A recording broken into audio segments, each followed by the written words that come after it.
à cacher. Non, donc ne perdez pas... Hey la team, j'espère que vous allez tous super bien. Aujourd'hui on se retrouve pour une nouvelle vidéo sur ma chaîne. Je suis super contente d'être devant vous aujourd'hui et je m'excuse d'avance pour ce long moment d'absence, mais en tout cas je suis bel et bien là et j'ai hâte de faire cette vidéo. Avant qu'on commence cette vidéo, je voulais juste vous faire un petit mot concernant la crise qu'on est en train de traverser en ce moment, donc le virus Covid-19, donc qui est quand même quelque chose de très sérieux, qu'il ne faut pas prendre à la légère. Faites attention à vous. Quand on vous donne vraiment des indications comme ne pas sortir, rester chez vous, éviter les déplacements inutiles, c'est sérieux, donc essayez de respecter ça un maximum. Un gros soutien aussi à toutes les personnes qui travaillent dans le milieu hospitalier, donc qui sont touchées de près ou de loin par ce virus. Et notamment, j'ai une grosse pensée pour ma grande sœur Nadia, qui est infirmière d'État, qui du coup se lève tous les jours pour venir justement apporter des soins, apporter du soutien à toutes ces personnes qui sont touchées par la maladie. Donc voilà, ça m'énerve davantage quand je vois des gens sortir pour le plaisir, alors qu'on vous dit de rester chez vous, quand on sait qu'on a des personnes de notre famille qui se lèvent tous les jours et qui sont touchées par ce virus de près ou de loin. Donc voilà, une grosse pensée à toutes ces personnes-là. On va fermer cette parenthèse et on va rentrer dans le vif du sujet. Donc comme vous avez dû le voir dans le titre, je vais vous parler aujourd'hui de mon mariage qui a eu lieu il y a quelques semaines, donc le 29 février 2020. Si vous ne le savez pas encore, c'est que vous ne me suivez ni sur Snapchat et ni sur Instagram. Donc bien évidemment, je vais vous mettre mes réseaux dans la barre d'infos et je vous les noterai ici. Instagram, c'est vraiment mon réseau social préféré. Je suis beaucoup plus active dessus. J'ai un peu délaissé Snapchat, surtout parce que j'ai vu que j'étais beaucoup plus suivie sur mes stories Instagram. Donc je continuerai à alimenter mon Instagram. Et pour toutes les personnes qui de base me suivaient sur Snapchat, je vous invite vraiment à me suivre sur Instagram. Je suis beaucoup plus active dessus. Donc du coup, le 29 février, Madame Naïma Bip s'est mariée, voilà. Et ce mariage a suscité beaucoup d'interrogations, effectivement. Donc lors de mon mariage, c'est vrai que j'ai certains de mes invités qui ont fait des petits snaps, des petites photos, qui ont été mises dans leur story Instagram et Snapchat. Et du coup, effectivement, à mon grand étonnement, ça a alimenté mon nombre de vues sur Instagram. Effectivement, apparemment, les gens étaient assez... ébloui entre guillemets par le mariage. Vous avez trouvé ça beau, vous nous avez trouvé beau avec mon mari, vous avez trouvé qu'il y avait l'air d'avoir une super ambiance et que le mariage était top. Donc déjà un grand merci à toutes les personnes qui m'ont envoyé des messages, parce que le lendemain de mon mariage, le surlendemain et le surlendemain, j'ai reçu une tonne de messages privés de personnes que je ne connaissais même pas, qui m'envoyaient des messages mais d'amour, de félicitations, de bénédictions, des messages mais d'une bienveillance. C'était impressionnant. Donc pour toutes ces personnes-là, merci beaucoup.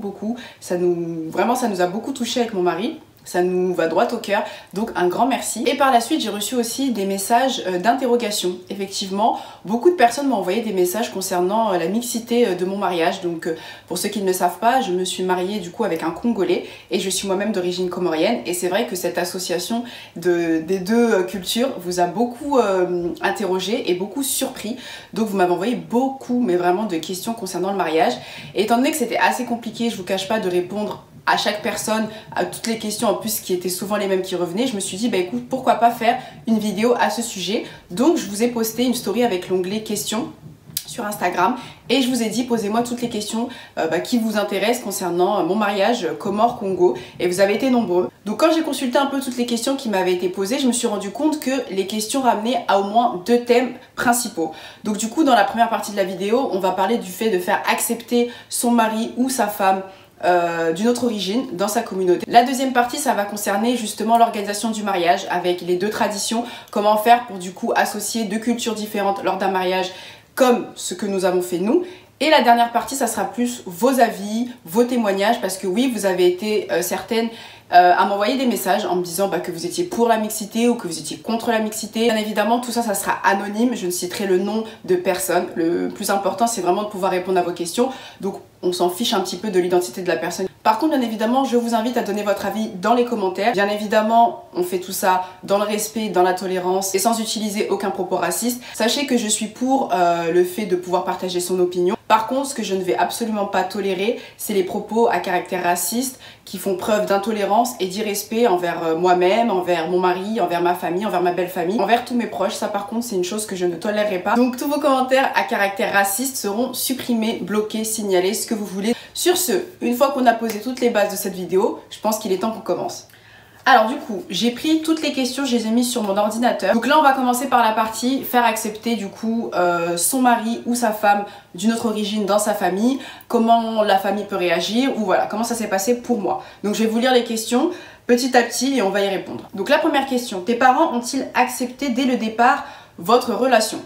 Donc la réponse est oui, c'est-à-dire que quand j'ai présenté mon mari à ma mère, elle a absolument pas émis d'avis négatif. Au contraire, elle était très contente. Elle n'a pas fait attention à sa religion, à son origine, à s'il mangeait des céréales le matin ou s'il préférait mettre le lait avant le céréal ou les céréales avant le lait. La chose sur laquelle elle s'est vraiment concentrée, c'est sa personnalité, sa façon de se tenir, sa façon de parler, d'agir, voilà, toutes ces choses qui font que vous pouvez déterminer si la personne que vous avez en face de vous sera la personne qui va pouvoir rendre votre fille ou votre fils heureux ou heureuse, si votre fille va être vraiment épanouie dans sa relation. Donc c'est ça qu'elle a regardé et dès le départ ça s'est très bien passé entre ma mère et mon mari. Voilà, il y a eu tout de suite un feeling qui s'est installé, on a rigolé, enfin c'était vraiment une super bonne entente qui en plus continue à perdurer encore plus maintenant. Et une fois que je l'ai présenté aussi à mes frères, donc qui était une étape quand même très importante, l'étape de présenter son futur mari à ses frères, c'est quand même quelque chose d'assez stressant, on a beaucoup d'appréhension. Moi honnêtement j'étais pas du tout, j'appréhendais pas par rapport au fait que ce soit quelqu'un d'une autre origine, c'était pas vraiment ça le problème, c'était comment mes frères allaient ressentir justement cette personne.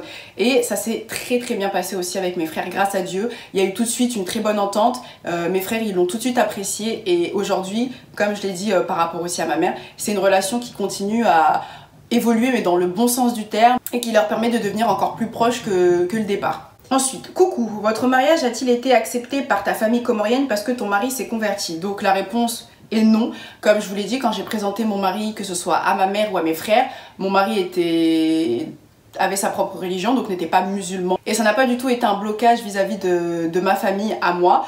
Donc voilà, donc la réponse est non. Ensuite, on a une question qui rejoint un peu celle que je vous ai lue. Coucou ma belle, avais-tu envisagé la possibilité qu'il y ait un blocage par rapport à tes proches ou ça ne t'a même pas traversé l'esprit? Donc pareil, pour moi, j'envisageais pas forcément de blocage, tout simplement parce que moi, je me suis contentée déjà de ma famille proche, c'est-à-dire ma mère, mes frères et sœurs, voilà, vraiment les personnes que je côtoie quotidien et voilà qui font partie vraiment intégrante de ma vie.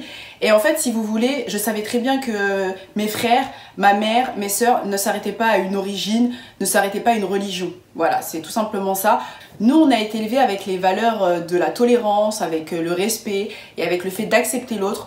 Donc en fait si vous voulez, ça aurait été quand même le comble de venir présenter quelqu'un d'une autre origine et que ma famille le rejette. Ça aurait été vraiment très étrange parce que ma mère elle nous a toujours inculqué ces valeurs là, de se mélanger avec les autres, de s'ouvrir à d'autres horizons, de s'ouvrir à d'autres cultures et de ne pas rester bête dans les choses qu'on connaît déjà et au contraire d'avoir une ouverture d'esprit. Donc je savais très bien que le fait que mon mari soit congolais, ça allait pas être un blocage au sein de ma famille. Comme je vous l'ai dit, ce qui importait surtout pour mes frères et ma mère, c'était que cette personne-là soit respectueuse, qu'elle ait voilà, un bon comportement, qu'elle soit tolérante et que surtout elle respecte ma famille et moi-même. Et à partir de là, il ne devait pas y avoir de blocage. Ensuite, on a une question qui est: tu penses que ta famille au bled accepte le mariage mixte?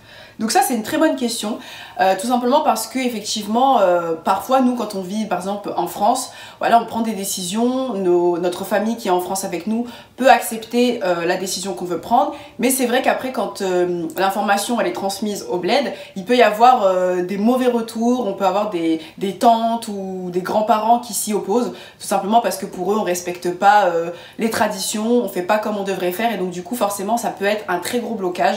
Moi je sais que j'ai déjà entendu des histoires où des filles ou des garçons avaient pris une décision d'épouser telle ou telle personne qui n'était pas forcément de la même origine ou du même village dans le même pays et que là d'un coup la famille du bled n'était pas d'accord et donc du coup la famille en France se retrouvait au pied du mur, ne savait pas quoi faire. Là vous avez des retours mais d'une négativité, oui non c'est pas possible, comment tu peux laisser ton enfant faire ci et faire ça, et là les parents ils se retrouvent dans une situation très délicate parce qu'ils savent pas quoi faire, ils sont bloqués et ça c'est horrible.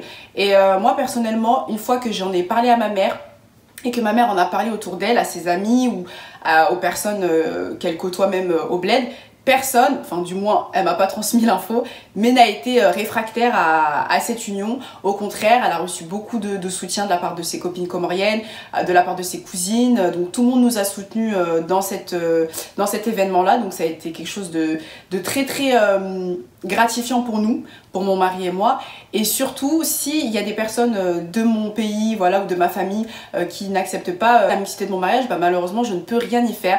Je pense qu'il y a des personnes qui ne doivent pas du tout cautionner mon mariage, mais après malheureusement je ne peux rien y faire à mon niveau. Voilà, moi à l'heure actuelle je suis très heureuse dans mon mariage, je suis soutenue par toutes les personnes qui m'entourent, donc c'est le plus important pour moi. Donc ensuite on a une question qui était: je suis comorienne et ma famille est anti-mariage mixte, comment as-tu réussi cet exploit?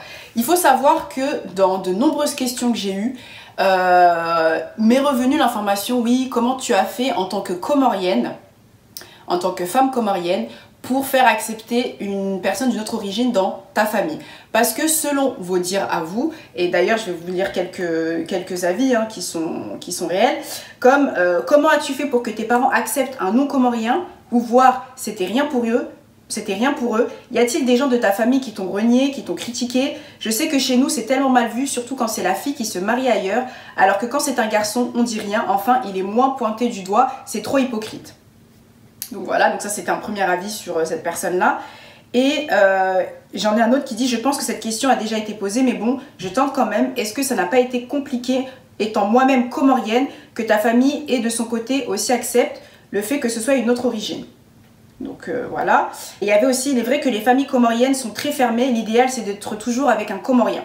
Donc voilà, donc vous êtes plusieurs à revenir sur cette chose-là, en disant que oui, les familles comoriennes sont très fermées, c'est très compliqué de faire accepter sa mixité. Moi, je suis pas forcément d'accord sur certains points, parce que je trouve qu'il y a de plus en plus de familles comoriennes qui acceptent que leur fils, ou voire leur fille, amène une personne d'une autre origine.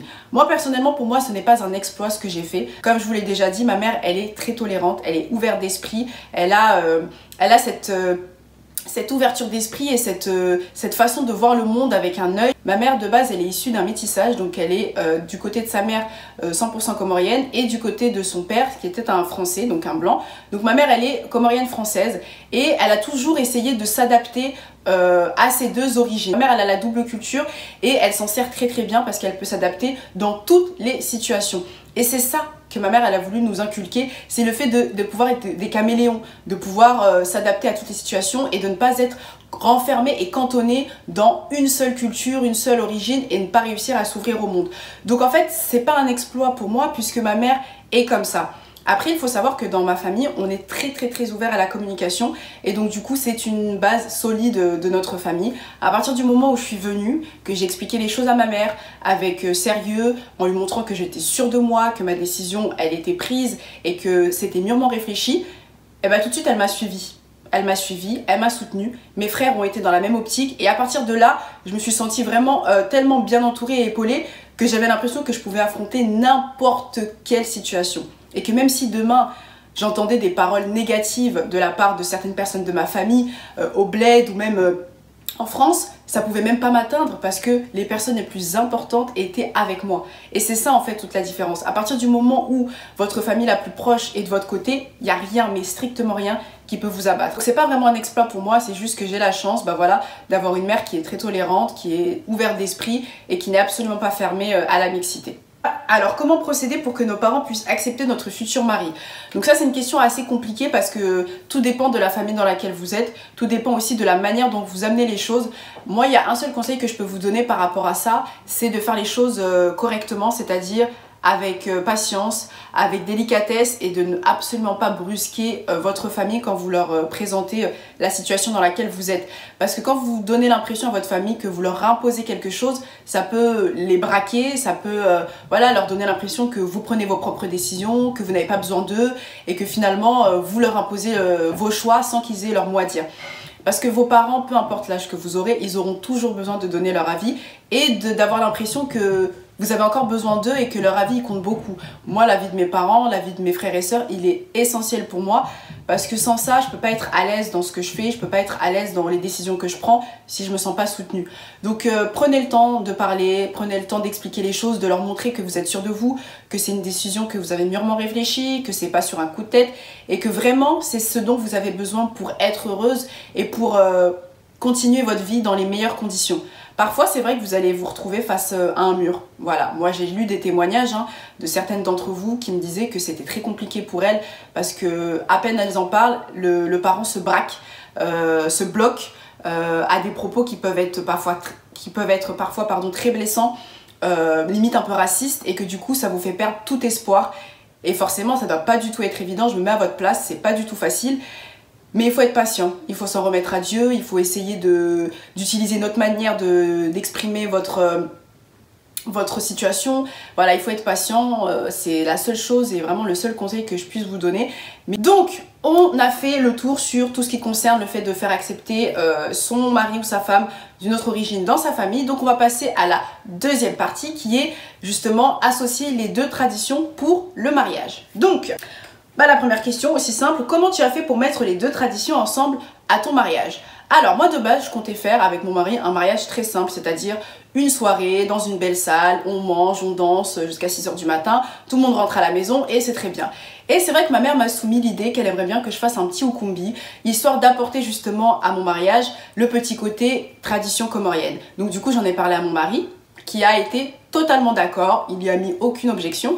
Et ensuite on en a parlé aussi à sa famille qui a été aussi complètement d'accord. Donc on s'est dit, bah écoute, super idée, on va faire un petit ukumbi. Et c'est surtout pendant toute la partie du ukumbi qu'on a mis toutes les chansons comoriennes. Et ensuite on a laissé une partie aussi de la soirée où on a laissé passer toutes les musiques congolaises qui étaient vraiment des musiques qui étaient appréciées par les anciens, par la famille de mon mari, par les amis de la famille de mon mari. Vraiment des musiques limites qui font partie du patrimoine du Congo qu'on a besoin d'entendre à un mariage quand même où on sait qu'il y a l'origine congolaise qui est présente. Donc on a vraiment essayé de faire un 50-50, que les deux origines soient mises en valeur de la meilleure manière possible et qu'aucune des deux cultures ne se sente lésée. Après, concernant aussi l'organisation du mariage, pour que les deux familles se sentent justement mises en valeur et qu'il n'y ait pas une culture qui prenne le pas sur l'autre, ce qu'on a fait aussi, c'est pour le repas, on a fait en sorte que autant de ma famille et que de la famille de mon mari, chacun puisse faire un peu des plats de son pays. Vraiment essayer de faire un mélange des deux nourritures pour que justement le côté comorien puisse retrouver les plats de chez eux mais aussi goûter aux plats congolais et vice versa. À aucun moment sa famille ou la mienne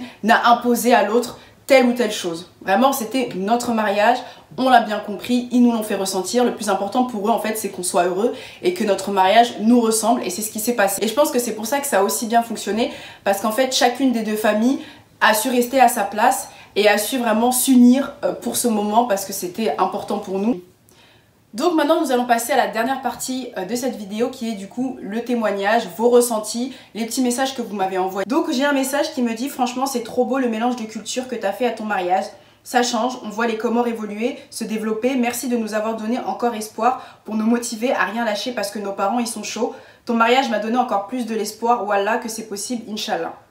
Ça m'a beaucoup touchée. Sincèrement c'est quelque chose qui m'a pris vraiment au cœur parce que elle m'a donné l'impression en fait d'être quelqu'un qui lui avait donné de l'espoir, un modèle pour cette personne-là et il n'y a rien de plus touchant sachant que nous vraiment notre mariage on l'a organisé, on l'a fait sans se soucier de ce que les autres pouvaient penser, des non-dits ou du qu'en dira-t-on. Vraiment on s'est focus sur nous, on était soutenus par notre famille. Moi honnêtement je me suis tout de suite sentie acceptée dans ma belle famille donc ça a été un très très fort soulagement pour moi. Du coup on a aussi un message qui dit il est vrai que les familles comoriennes sont très fermées, l'idéal c'est toujours d'être avec un Comorien. Après je pense que c'est le cas de tous. Une famille algérienne dans l'idéal s'attendra à ce que ses enfants viennent avec une autre famille algérienne, cependant ce n'est pas pour autant qu'ils n'acceptent pas. Donc effectivement je suis assez d'accord avec cette personne.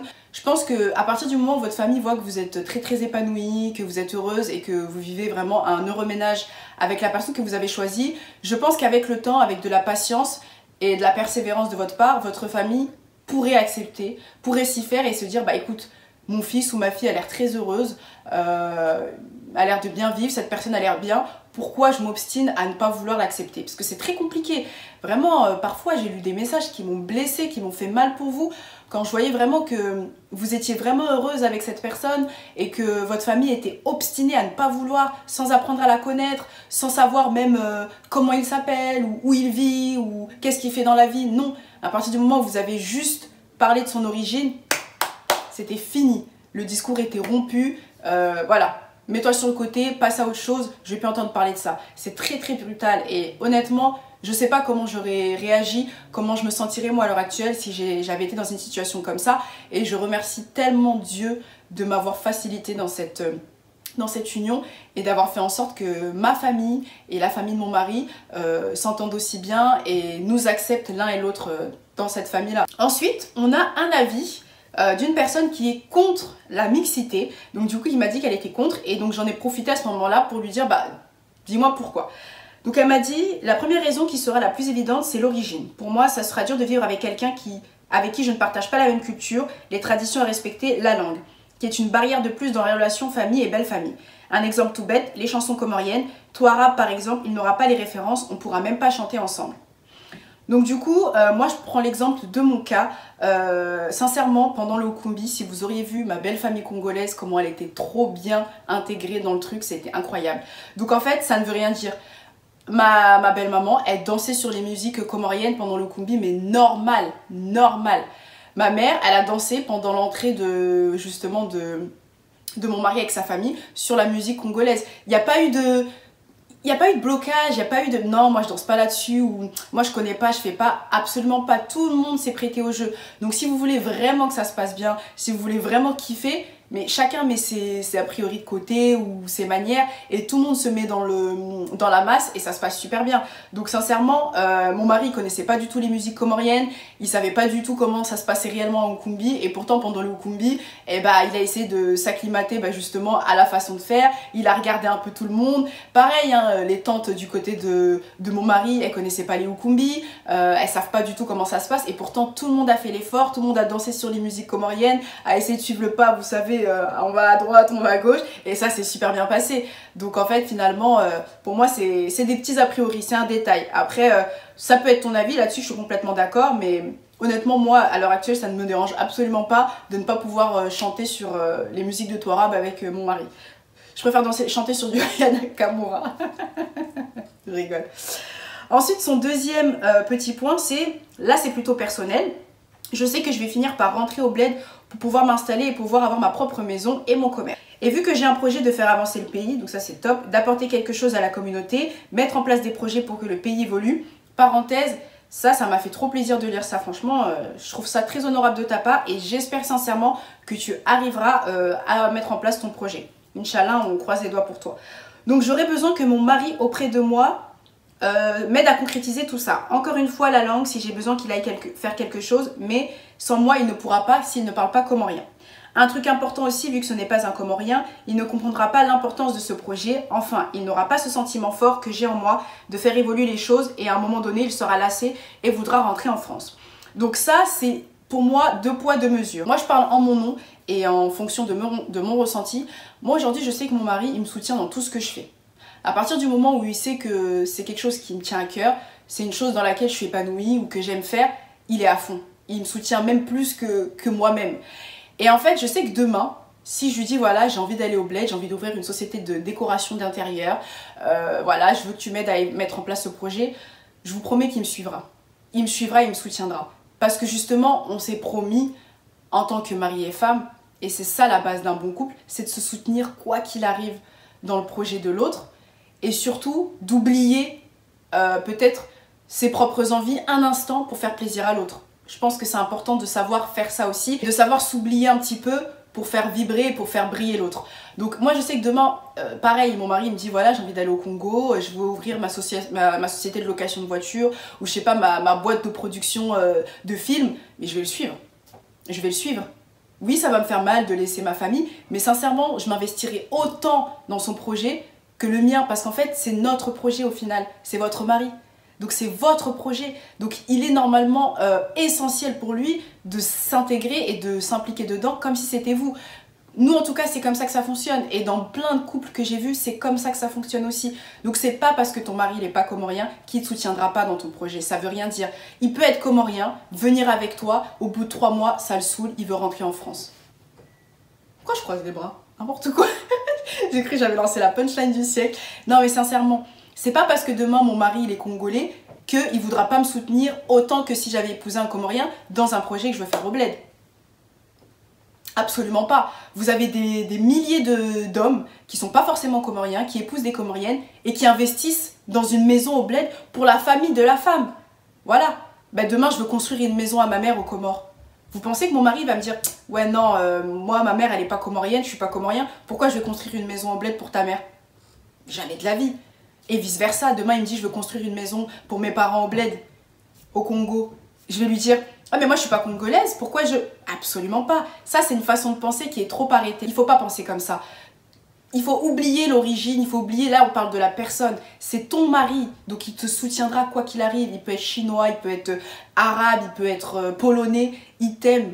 T'es toute sa vie, il s'investira autant. Ensuite, concernant la barrière de la langue, je peux comprendre que tu peux te dire mais vas-y, je pourrais pas le laisser aller faire tout seul les projets, il sera obligé d'être avec moi. Tu peux très bien trouver quelqu'un de ton entourage avec qui tu es au bled, qui l'accompagne et qui parle bien la langue. Ça peut se faire aussi. Ou peut-être que lui, il sera tellement à fond dans le projet qu'il va s'entraîner, qu'il va essayer d'apprendre quelques mots comoriens, du moins les mots qui sont essentiels pour qu'il puisse communiquer concernant votre projet, qu'il puisse avoir une conversation qui tienne la route. Il y a des personnes, par amour, elles sont capables de faire des millions de choses. Donc sincèrement, je pense que dans tout problème, il y a forcément une solution et que demain, si cette personne, elle veut vraiment s'investir pour toi, peu importe son origine, elle le fera. Et elle restera avec toi à fond dans ce projet. Et ensuite, son troisième petit point à elle, c'est... Ça peut paraître paradoxal, mais je suis également issue d'un métissage, donc son père, il est malgache comorien. Du côté paternel, il y a 2 générations qui se sont mariées qu'avec des femmes malgaches, mais qui ont vécu aux Comores. Mais la génération de mon papa, ils sont tous partis s'installer à Madagascar. Donc ça a renforcé la distance avec les Comores. Et sa mère, elle est 100% comorienne. Elle dit, si on a des gosses, ça va être compliqué. Je parle en mon nom. Je suis jamais allée à Madagascar, alors qu'aux Comores, je suis allée 6 fois au total. Il y a toujours une origine qui prend le dessus sur l'autre. Quand je suis avec ma famille malgache, donc du côté de mon père, je parle très peu le malgache et je comprends à peine. Et mes tantes n'hésitent pas à me lancer des pics du genre de toute façon, vous pouvez pas comprendre ça, vous n'êtes pas des vrais malgaches. Vice versa du côté de ma famille maternelle. Alors faut savoir que moi-même, qui suis 100% comorienne, quand je vais au bled, j'ai aussi des petits pics comme ça. Pourtant mes 2 parents sont comoriens. Ça m'arrive hein, que des tantes elles me disent oui, mais toi tu parles pas comorien, t'es pas capable de tenir une conversation. C'est toujours la même chose. Donc peu importe si tu as une culture, une double culture ou pas, ça sera la même chose. Avec mon mari, on prendra le temps de inculquer à nos futurs enfants, si Dieu veut, les 2 cultures. Voilà, on prendra le temps de leur expliquer d'où ils viennent. Il ne faut pas partir dans cette optique où forcément on va faire un mariage mixte et bah les enfants ça va être une catastrophe parce qu'il y a forcément un des 2 qui va prendre la mainmise sur la transmission de la culture, des traditions, des origines. L'enfant va plus se sentir congolais que comorien, c'est pas normal, pas du tout. Mais en tout cas, toi en tant que personne, tu es bien évidemment en droit d'avoir ton propre avis et de penser ce que tu penses. Je te souhaite de trouver la personne en tout cas qui te soutiendra dans ce projet-là, c'est très important. En tout cas, sachez que ça m'a fait super plaisir de filmer cette vidéo, d'en parler, de pouvoir justement débattre avec vous sur ça. N'hésitez vraiment pas à me dire tout ce que vous avez pensé de cette vidéo dans les commentaires. Et si vous avez des petits témoignages, vous pouvez les laisser dans les commentaires. Si vous êtes un peu plus pudique par rapport à ça, surtout n'hésitez pas à me l'envoyer en perso si vous voulez. Ça me fera très plaisir de vous lire. Je commence à avoir pas mal de messages que je lis et des filles avec qui je communique beaucoup sur ça et ça me fait extrêmement plaisir. Vous êtes des amours et voilà, on partage mutuellement notre passé, nos témoignages et ça fait du bien voilà, de se lire et de pouvoir échanger sur ce sujet-là qui est quand même quelque chose de très prenant dans certaines familles. Toutes les filles ou les garçons, hein, ça peut arriver, qui traversent une période assez compliquée parce qu'ils essayent de faire accepter leur mari ou leur femme d'une autre origine dans leur famille et que c'est très compliqué, je vous envoie tout mon courage, tout mon soutien. N'hésitez pas à m'envoyer un petit message si vous avez besoin de parler, vous avez besoin de vous confier, ça sera avec grand plaisir que je vous lirai et si je peux vous apporter mon soutien ou voilà, quelques paroles réconfortantes, avec grand plaisir. Ça me touche beaucoup, c'est un sujet qui me touche énormément. Moi aujourd'hui, grâce à Dieu, je suis très heureuse. Voilà, mon mari, il est exceptionnel avec moi, il a vraiment tout ce dont je rêvais. Aujourd'hui on est très heureux et c'est le principal et c'est ce que je souhaite à tout le monde. En tout cas en attendant la prochaine vidéo, je vous fais d'énormes bisous, prenez bien soin de vous et surtout restez vous-même. N'importe quoi. vous fais d'énormes bisous. Je vous envoie plein d'amour. Et surtout, prenez tous soin de vous. Ciao, ciao.